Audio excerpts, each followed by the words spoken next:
Hello, assalamu alaikum. Good morning. Khush Amdeed. Ji ayanu, goedemorgen. Bakhair ragale, washmale, junishumi, ladies and gentlemen. A very warm welcome and good morning. Well, this morning wishes are Hashmi today for you on a very pleasant, a very beautiful Thursday morning here in Islamabad. Ladies and gentlemen, we love opening our windows of love and hope to more than 40 countries all around the world. This is not just for Pakistanis, but everyone around the globe. Because, well, as I always say, PTV is where we educate you. And education and knowledge has absolutely no boundaries, be it Pakistan, be it anywhere around the globe. And this is what we will be doing today as well. But before that, I really hope my show is finding you in the best of your health. All of those who woke up with a happy feeling, I hope that you stick to that feeling throughout the day. You have an amazing day with all sorts of positive vibes as well. All those who are maybe going through something emotionally or, any bad phase of their life, my prayers are with you. I really hope you seek, in fact, inspiration from the little creations of God around you. And I tell you what, when I enjoy days like this, that is going on today in Islamabad, rainy and cloudy all over, I do look at little things, signs and everything that strengthen my faith, and I think that helps you to move forward in a better direction and with a better attitude as well. And speaking of rain, I absolutely love the smell of rain. People actually get a kick out of a lot of things in terms of, the fragrance and the essence of things. Like, people are addicted to the smell of rain. Some people are even addicted to the smell of, fresh wooden cabinets. I know some people who love actually the smell of petrol as well. I know it sounds weird. But I also happen to know some people who are addicted to the smell of old books. And if you can relate to this, you're not the only one. Thousands and millions of people around the world are actually really addicted to the smell of books. When you go into a library and you're surrounded all sides by old and new books, that smell, that takes you to somewhere. It's a proper journey, I'm telling you. Well, this feeling of being addicted to the smell of books is called bibliosmia, if I'm not pronouncing it wrong. This is what I found out yesterday. It actually has a word. So this feeling used to exist among many people, but no one really knew if this is a true feeling or what to call it. But yes, okay, this is a term, and this actually happens to those people who are avid readers, who really love, probably sleeping to books or spending their leisure time in reading books and everything.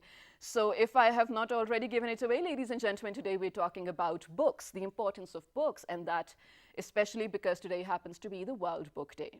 Now, there's a little contradiction though. Some parts of the world actually celebrate the International World Book Day on a different day. We will get into the deep conversation of that. But for this purpose, I felt like who better to be in conversation, I must have an author on my show. I must have a librarian on my show. And also I must have someone who happens to love books and also work for books, to preserve books and, take this trend of book reading forward. Because when you look at history, ladies and gentlemen, of course, I mean, in early times, we know that it was a word of mouth. Whatever the stories that we know from the history and everything, that used to pass forward from, grandparents used to tell the stories to their grandkids, and then further and whatnot. But in today's age, I feel like books are our only source of true history and true heritage, right? And there is no way in my lifetime I want to see them dying down, no matter how technologically fast we're moving. So ladies and gentlemen, to speak about the importance of books and book reading, on my right-hand side, first of all, I've been joined by Muhammad Amin, who happens to be the country director of the World Book International. Assalamu alaikum, good morning, welcome to Well This Morning. Wa alaikum assalam. Thank you for being here, sir. And next to Muhammad Amin, we have someone, as I mentioned, who happens to be a librarian, also an author. He happens to be Abid Hussain. Assalamu alaikum, welcome to my show. Wa alaikum assalam, a very good morning to you as well. Good morning. Okay, so I think, Abid Sahab, I'm going to begin with you. Being a librarian, I feel like you've spent a lot of your years surrounded by books and surrounded by people who love books. So what classifies as a book? Is anything, a piece of, a pile of papers with a hardback, is anything classified as a book? Classification of book have introduced many decimal classification, UDC, Universal Decimal Classification. Okay. In Pakistan, almost in broad and big library, we are using Dewey Decimal Classification Scheme. That has been introduced in 1895 by the Dewey Decimal. Okay. Okay. The first purpose of the classification of this book is to arrange the book in a classified order in order to access in easy and short span of time. So we are classifying as a librarian. We classify books in according to Dewey Decimal Classification. This is a universal system being utilized in almost across the world. This is a very fine classification, and we assign each book a class number. such like Islam, we assign 297, Okay. and for the history, we assign 900 class. All So we right. classifying these book according to the user's need, Hmm. and in case if any user need a book, so we get in a short span of time. Okay, that's great. Yeah. That's great. Now I want to get back to that as well, you know, in terms of how you mentioned, like, you know, there's a certain number or a genre that you classify and you put a number to that as well. I was actually reading, and I'm pretty sure a lot of you came across this as well. Harvard University, the research department, classified Quran as the best book for you know, Yeah, of course. justice. Yes. And that was actually amazing for me being a Muslim to learn, because all our lives we've been taught that this is where we need to seek inspiration from, and you know, we need to seek the path that we need to follow for our life. But this was actually a great step by the university itself, and a great, I want to say, notion to the mankind too.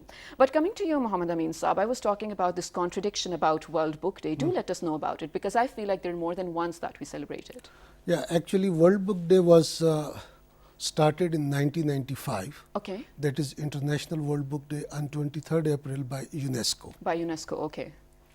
Now the idea behind was, you know, to celebrate this day, to pay tributes to the authors, Right. illustrators, writers around the world, and to develop the reading habit in children and young adults.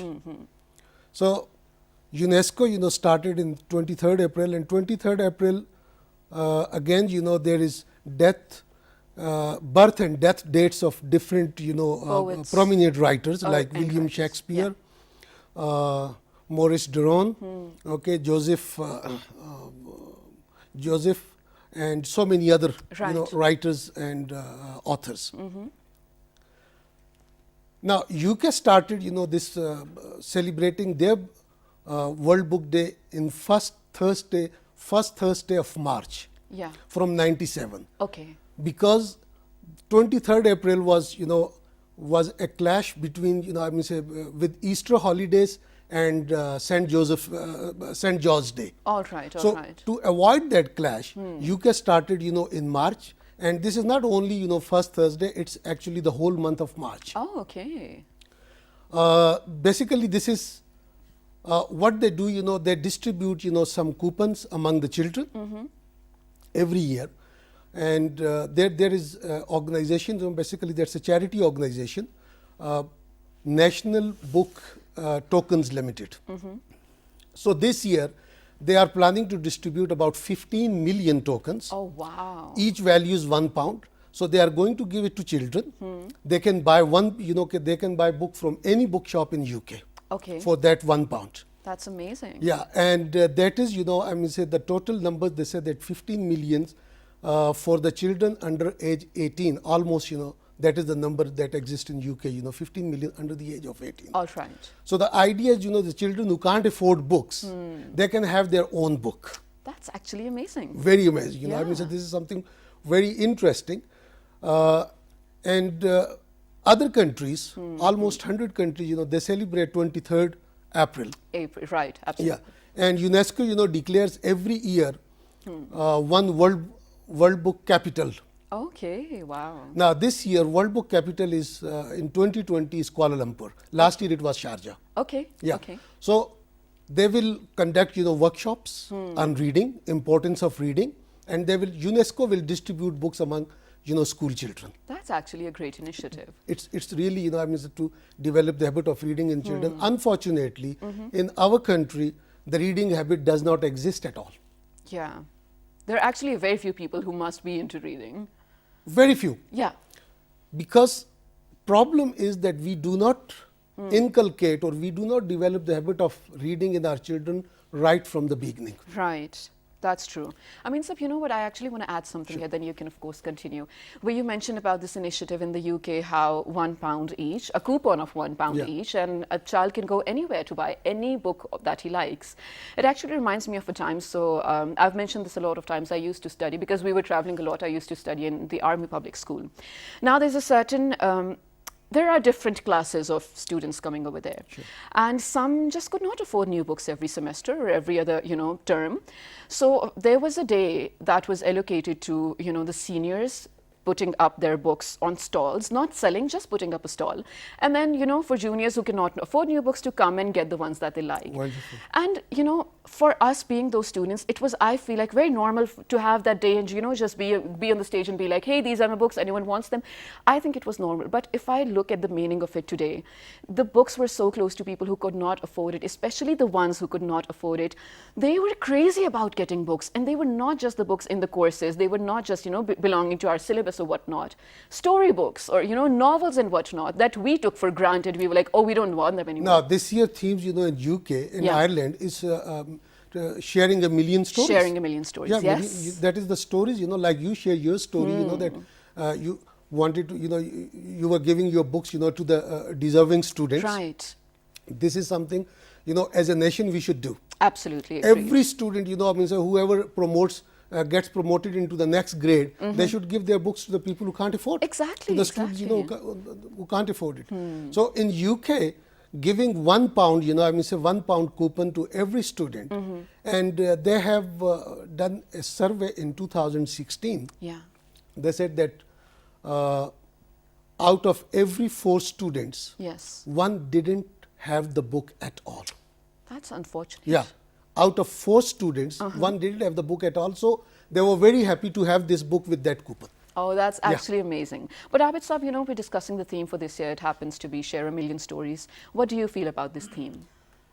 Actually, this is a website, a literacy club. Okay, so you can sign up here. You can share your story. Okay. What's happening in Pakistan? We also initiated this program to take a book and leave a book. Oh, wow. Yes, I love the idea. That's we are often heard about that Diware Mehraban. Okay. Diware Mehraban. Yes, yes, yes. So we can Wall of also kindness. wall of kindness. yeah. Yes. So we can also create a shelf as like started by Karachi in a street library. So you can also put your books there when you have finished to read it. So any poor person can take it for reading. That's a Abid Saab, good that's initiative. actually a very good idea, and I Yeah, never knew course. of that. Yes. All right, but why do you think it's so important to have this day especially and then observe a theme? Why do you think, of course, like people like us now, we do realize the value of books because Yes, we've of grown up. course. But for children to inculcate those values, do you think it's important to have this day? This book has many importance in Pakistan, especially many of our youngsters and children are not well aware about the books, and even in the library. We are spending millions of funds on the libraries, but there are no readers to come there to enjoy the reading. So why this initiative was started by the then UK Prime Minister Tony Blair started in Okay. 1998. Yeah. For the first time, he celebrated this day across the UK and Ireland, as Sir mentioned about the £1 for each student. So he or she can take books from anywhere, any bookstore or any publishers. So this day is dedicated for the book lovers. Yes, absolutely. And we are also celebrating this day. And in this day, what we can do, we can refer the students, the teachers, the students as well as the learning class Yeah.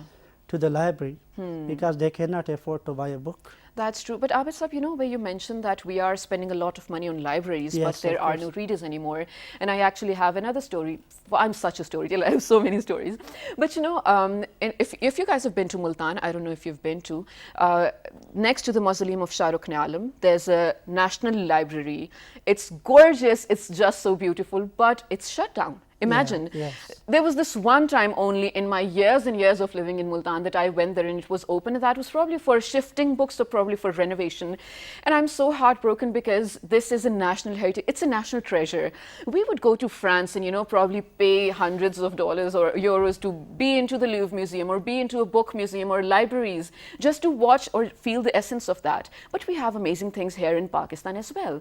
And you know, the owner of Said Book Bank that we know of for so many years, I was reading an article where he was so heartbroken of, you know, he has to shut down or minimize the size of the bookstore because, again, no readers or no No readers. buyers. So the habit is dying down, sir. How can we revive that? But having said that, you know, I mean, say what that habit is dying out. That's not true in essence. Okay, Because I lot hope of so. lot of people, I know, you know, Read Pakistan, you know, they are trying to establish, you know, 125,000 libraries all over the country, and they have done, you know, in many schools. That's great. I know somebody, you know, that who is doing at his own, I mean, say mobile library. Okay, in Islamabad, in Baningala, they go around, in the schools, different, I mean, so they have mobile vans and they have a lot of books on their vans. Okay, so people, I mean, say civil society. Yeah. The people they are trying to do, but unfortunately, there's nothing being done, at government level. Okay. Okay. Our government, I mean, like Mr. Abid has pointed out, he's a librarian and he knows, how many funds, they get each year for the books. Right. Since I'm in book business, I know that, that a lot of libraries, they have a lot of funds, okay, but what they buy, Yeah. actually, it's not important, I mean, so that the growth of brain is related with reading. Yes. If you read more, your brain will go. I mean, say on this day in UK, if you are in UK today, okay, there will be lot of songs. Children will go with lot of book characters, costumes in schools. Oh yes, I was seeing that. That's so fun. That is so, I mean, so fun. Okay, and the people who can afford, I mean, say they will buy books and they will donate to other kids. Those, the affluent children, they will buy and give it to the, I mean, say unprivileged children. Right. They will buy books and give them. They sing songs, like if I'm reading, I'm succeeding. Okay. That's the most famous song, I heard. If I'm reading, I'm succeeding. Right. Okay, so these kind of things, the activities they are doing. Unfortunately, at government level, we are not doing that. Yeah, that's true. We have, I mean, say 23rd, we do, I mean, say it comes in the newspaper, okay, on TV there will be, I mean, say a couple of shows, okay, there is a World Book Day, but unfortunately, nobody is realizing that we have to inculcate the habit of children reading. That is so true. And you see, in early 80s, when the computer was, I mean, say at its peak in United States, okay, their children, they went off reading. Okay. Right. And at that time, the National Commission on Excellence on Education, they found out that children are not reading. And there is one extract I remember from that, report they submitted, that was at that time President Reagan was there. Okay. Okay. They submitted a report and that was very alarming. They said that each generation of Americans has outstripped its parents in education, in literacy and in economic attainment. For the first time in the history of our country, educational skills of one generation will not surpass, will not equal, will not even approach to those of their parents. Oh wow. And that was really alarming situation. It's a big actually statement to be given out. Yeah, of course. And then the President Reagan, he declared 1987 as Year of Readers. Okay. And they brought their children back towards reading. And reading, from a computer screen or reading on the mobile, okay, doesn't make sense. Reading actually when you are holding a book in hand, you look at the picture, you look at, I will say that, and you feel. Yes, okay? Agreed. So that is the reading. That is the real reading, and I will say you learn from there. Absolutely. Okay? These are, our problem is that. Yeah, and you know what, actually, when we're talking about that, and I do agree with you, we have to make reading fun for kids to be attracted to it. Of course, now in our age, we would love to read, but for kids, we have to sort of, give them an incentive for reading to be fun. And like you mentioned, there are certain songs and everything which sort of promote reading among kids. Sure. We have a song for you which will make you sort of realize how important reading is. Let's take a look at it and come back and further our discussion.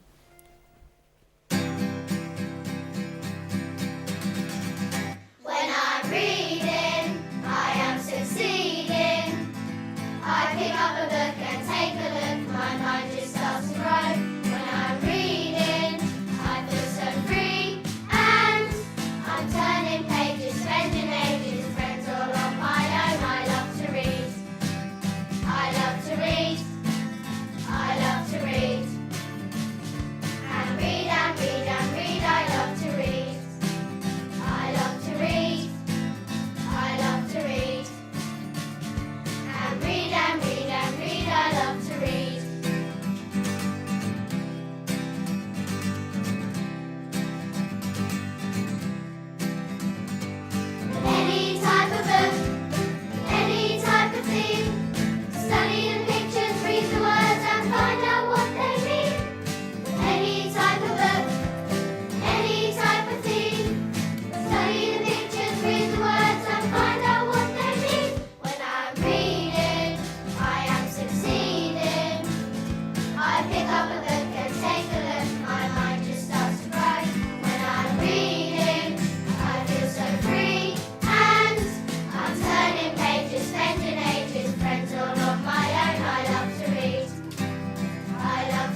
Well, I do love to read, and as they mentioned, it takes ages, and then you're just spending your time with your books. It becomes your best friend as well.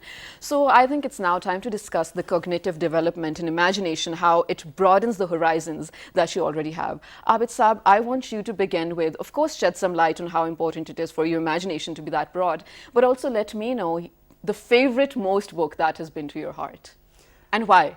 The favorite most book is The Sapien, Homo Sapien, Okay. Naval Harari, the largest selling books Oh, wow. in millions copy. And in Pakistan, for Urdu speaking people, Umaira Ahmad Naval Piri Kamil. Pirik, oh, of course. Yeah, of course. These are various popular books, and many readers are coming to the library asking about these books. Do you have these books? So we bought, and we already have in my collection. Yeah. So there are a number of books written by number of authors, some of the interest of journal readers. Many people oftenly love their own syllabus books. Let's Yeah. suppose I'm reading in political science, so I would like to love to read the book of political science. So there are a number of people who loves to read journal books, like fiction books, story books, Okay. and there are also number of books who reads on Islam, number of books on who reads on Shakespeare, Harry Potter. So there are number of books that many people are taking interest to read in journal, apart from their syllabus. So they are taking interest. So we are keeping in mind the interest of users who comes to the library oftenly All right. and asking about journal books. So we also keep and place these sort of books for our journal readers. Okay, that's great. And for a person who is actually in love with books, he would do anything at any time to actually get the book he wants. And I'm just going to quote over here, the most expensive book to be ever sold and to be ever bought was Leonardo da Vinci's book. It was sold for $30.8 million US by Bill Gates. How amazing is that? Now coming to you, sir, your favorite book and why? Or an Actually- author or a script, anything. You see, I would start with this quote, that a room without books is like body without soul. Oh, wow, beautiful. Okay. Your interest changes, say when, as a young reader, I read the book Alice in Wonderland, I love that book. Oh, same here. Okay. But now I am in business, okay, and I have read, I think, more than 5 times a book called Think and Grow Rich All right. by Napoleon Hill. The best motivational book I've ever read. Okay, One of the best book, I love that. that's great. Okay. And besides that, you read novels, everything, but for children, we as a parents, we Yes. got to recommend, because it's very important, like, we feed our body to grow. Similarly, we got to read to get our brains grow. Yes, that's true. Our brain will, billions of brain cells, they die because we don't use them. Exactly. And reading is feeding to brain. Now, the important thing that what goes into it, it's not, children, they starts reading novels or anything. Right. Okay. The important thing, that we must recommend, parents, should buy books for children like story books. In the beginning, fiction stories, science, Okay. and nature in science. These are the books, we should recommend to children, and especially, this is the role of our parents and teachers. Right. The teachers, 23rd April, they should declare, a day of readers. Absolutely. They should distribute, the school should distribute books among children, Yes. parents, civil society, everybody, it's not, that school or parents should, everybody should do it. Everybody, I agree with that. So we can, inculcate the habits of reading in children. I know, people, I have read in Malaysia, a boy at the age of 4.5 years, he read 450 books. Wow, that's too much. 450 books. And Indian family, an Indian family. Okay, okay. And his mother said, that I used to take this child to the library when he was 8 months old, and I used to show him big picture book. Okay. Because, one illustration is equal to 1,000 words. Exactly. So that's how, they were that's how we can inculcate the habits of reading in children right from day one. Exactly. Because Exactly.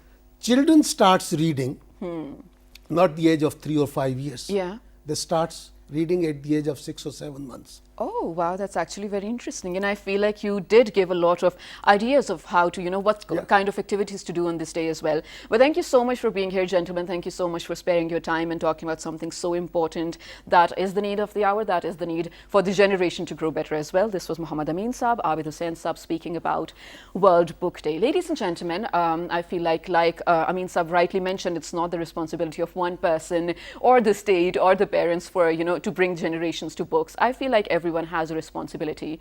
I think people around you, for students and kids around you, you can tell them that, make them watch a movie that is an adaptation of a book. And if they enjoy the movie, tell them that the book has even more details in it with even more storylines. How interesting would it be to actually read the book before you watch the movie next time? And just to give another example of an adaptation of a book that was turned into a movie later, the longest sentence to be ever have written in a book was Victor Hugo's Les Miserables, and the sentence had 823 words. Well, this was just a fun fact. Ladies and gentlemen, stay tuned to find out more, because of course, while we are advancing so much in technology and leaving behind books, there are major issues that come with technological advancements as well. We will find out what sort of issues we have. Good morning, stay tuned.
Welcome back to World This Morning, which is a Hashmi on a beautiful rainy morning here in the Twin Cities. Ladies and gentlemen, today happens to be, in some parts of the world, International Book Day, and that is what we were celebrating in our first segment and highlighting the importance of book reading. Not reading a book on your laptop or your iPad or on screen, but actually holding a paperback and reading it. It's so much fun. Try it today and share your stories, because the theme for this year was Share a Million Stories. But I was, speaking about before going out on a break that while we are advancing advancing so much technologically, there are so many challenges arising every other day to be, coping with the right kind of technology and not creating any chaos around us. Because while there used to be a global sphere earlier, now there are two types of spheres. There's a public global sphere as well, but there's a cyber sphere too. There must be laws and legislations to live by in that cyber sphere. And people residing, let's say the citizens of the cyber sphere, they should know what their rights are or the way that they should, follow the rules and live in that cyber sphere without creating any sort of fights or any sort of violences. Sorry, everything that we go through. So ladies and gentlemen, today we are talking about cyber crime, anything that counts as a crime in the cybersphere, how not to be a criminal on the cybersphere, and how to make, a safer environment for everyone to use internet safely. I have a very apt person over here in the studio whom I will be asking what counts as a cyber harassment or cyber crime or everything, because this is nowadays such a generalized term. And I really don't want to say generalized, but it is. I'll tell you why. Because while it is so important for people to categorize things as, a cyber crime, or if it's not a cyber crime, a lot of people, unfortunately, are misusing and misinterpreting and misrepresenting the words cyber crime and cyber harassment as well. So what are the right definition of these words? On my right hand side, ladies and gentlemen, I've been joined by someone who happens to be a lawyer and advocate, High Court, a member of International Bar Association London as well, none other than Shahzad Siddique Alvi. Assalamu alaikum, welcome to my show, sir. Thank you very much. Thank you for taking your time out. So just to enlighten my audiences and myself, please let us know what is a cyber crime. Well, first of all, thank you very much for inviting me in your program. It's our pleasure. Thank you. Cybercrime is basically an advanced kind of a crime. As the time is passing, the world is progressing, the crime is progressing like other progress and development in the different sectors. The crime is also there. Yes. So, the world has turned up to a global village through the internet access and the social media and all these other stuff. Yes. Same like that, the crime has also turned up towards the internet and online, using the online tools. Cybercrime, simply I will define that any crime or access into information illegally without permission of the person is through internet. This is called a cybercrime, and using that information or data for any kind of illegal means and to gain the illegal objects. This is called cybercrime. There are different types. For example, what I'll say,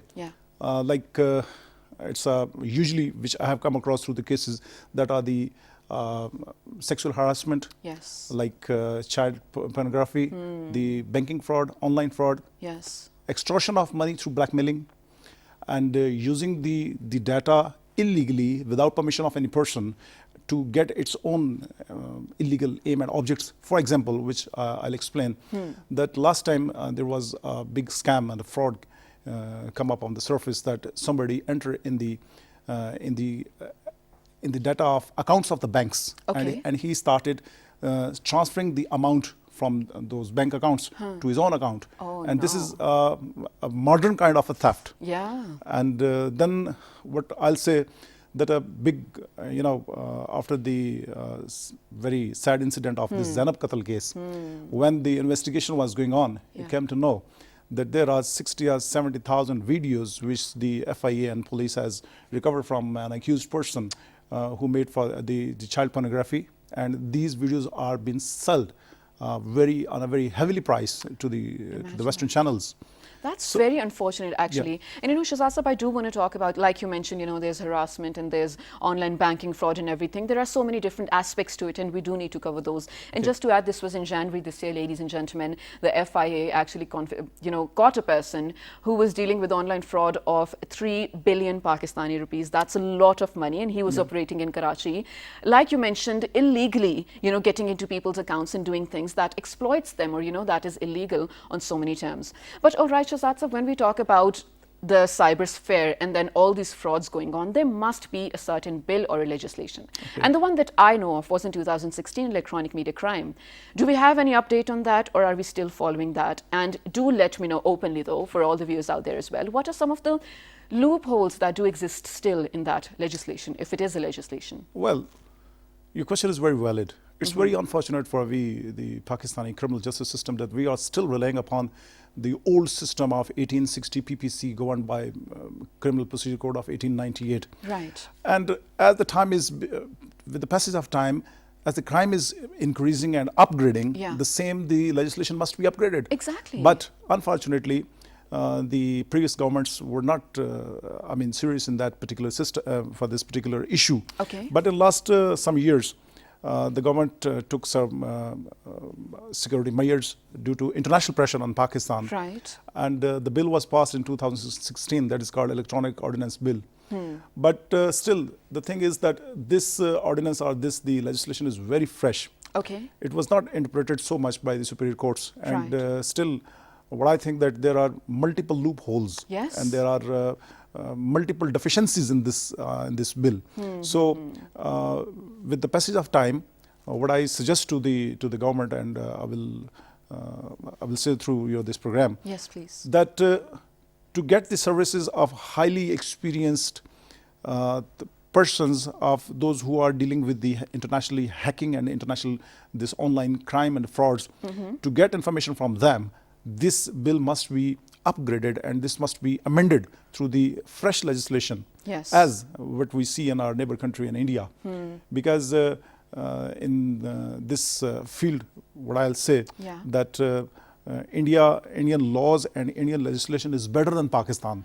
Okay, yes. So to adopt those developments even from neighbor country or from even the Western country, to secure the private life of the Pakistani people, and especially the security of the organizations and the other state of affairs. It's very necessary. This is what I'll say. Right. And yes, I do agree with you. We need to update this because, ladies and gentlemen, while we are operating in a system that is continuously advancing so much in terms of, the facilities we have on the internet as well. Lately, this thing was going on, and I think you've heard about this as well when we talk about PEMRA, the Electronic Media Regulatory Authority. People wanted the non-traditional media, the internet, to come under PEMRA as well. So as of, regulating the kind of information that goes out and regulating the kind of chaos that goes out, because of course, misinformation does create chaos. But if we do consider that, let's imagine a Pakistan where this thing will happen. There is going to be, let's say, a proper watch guard for, for internet as well. Do you think this is going to compromise the freedom of speech of a lot of people? Because this is the main argument going on lately for internet users. Well, so for freedom of speech is concerned, it's entirely a different topic. Okay. But to control these state affairs, and especially, all the time we listen from our political leaders that this is a hybrid war which is going on. Exactly. And in the umbrella of this freedom of speech, the state can't allow those people, those who are spreading the sectarian and violence, the yes. violence and the ethnic violence or anything which is against the state. So freedom of speech is very important. That is the basic right given by the Constitution. But the issue is, when we talk about freedom of speech, I think you rightly mentioned it's an umbrella term. Yeah. It's a very vague term. But for people who do have some nefarious designs, who are going to anyway create chaos on the internet, they will identify their opinion or their hate speech under the umbrella of freedom of speech. Yeah. Like you mentioned, sectarian violence and identity politics going on so much, gender-based politics going on so much. So now internet has become an open platform for people to just spew hate to anyone they want to. Yeah. And if you will question them, they'll be like, oh, this is my fundamental right. I bought a 3G package and I'm going to use it the way I want. Yeah. Is there any way, in your understanding, because you understand it on a larger scale than I do, is there any way to sort of curb that hate going on? No. What I'll say that, there must be, technically what I'll say, not as a lawyer, that there must be some filter. That when a post is coming, and whether that post is eligible to be posted, right, and whether that post is eligible to be spread in the public, and this is very important. And this the Information Ministry should take the very strong security measures, and then later on, the information and the awareness of the people is very important. Yes, agreed. That the government should tell this strictly, and this the action taken by the government must be published and to give the awareness to the people that Okay. if they will take this kind of the step which is against the state and which can create a big problem for the state, Right. especially the hatred between the public, Yes. which right now in these circumstances we can't afford. Exactly. We So cannot. that's why what I'll say that technologically, if the government has decided to give the social media and all the internet activities under the cover of PEMRA, there Yeah. must be a filter. And Yes, then, agreed. so for this is that if the person who used this this umbrella for any of his aim and object, the government must take a very strong action. I agree with you, Shahzad Saab. But here's the thing, now for all the people who have been violated on the internet, who have been, shamed or who have been, let's say, abused in any form or harassed on the internet, what should they be doing? Is there any portal they should go to? Is there any authority they should report to? And how to go about that? Okay. You have got a very, very important, very good question. Yeah, and because this is general basic knowledge, because even if it happens to me, Yeah. I will probably, report to some of the friends I have because of this circle that I grew. But personally, I wouldn't know the authority that I should go to. Okay. In Pakistan, Cyber FIA, Federal Investigating Yes. Agency, has got a separate cell that is called Cybercrime Wing. Yeah. We can give them a written application, Okay. and if it is not possible to go over there personally to give the written application, then they have the portal, complaint portal. Very simple, search from the Google and send Right. them a complaint. But the very important thing is that that complaint must have the identity and the address and the contact number of the complainant. Okay. Because maximum the people, they send a complaint, but they don't tell their identity. So that's why that complaint considered as just a frivolous complaint. Okay. So okay. they must give the information, and if the FIA guys started investigating, we must cooperate with them, because Pakistan, what I know, what I came across my experience, that people, they start hiding and they do not cooperate with the investigating agency due to their respect and honor in the society. Yes. They think that somebody is blackmailing or using this stuff for the modesty of misusing these tools to defame their female and women folk. So Right. that's why they become a little bit hesitant. But this is very important and this is very necessary for the people to stop such criminals, Right. to cooperate with the investigating agency Exactly. and to visit there.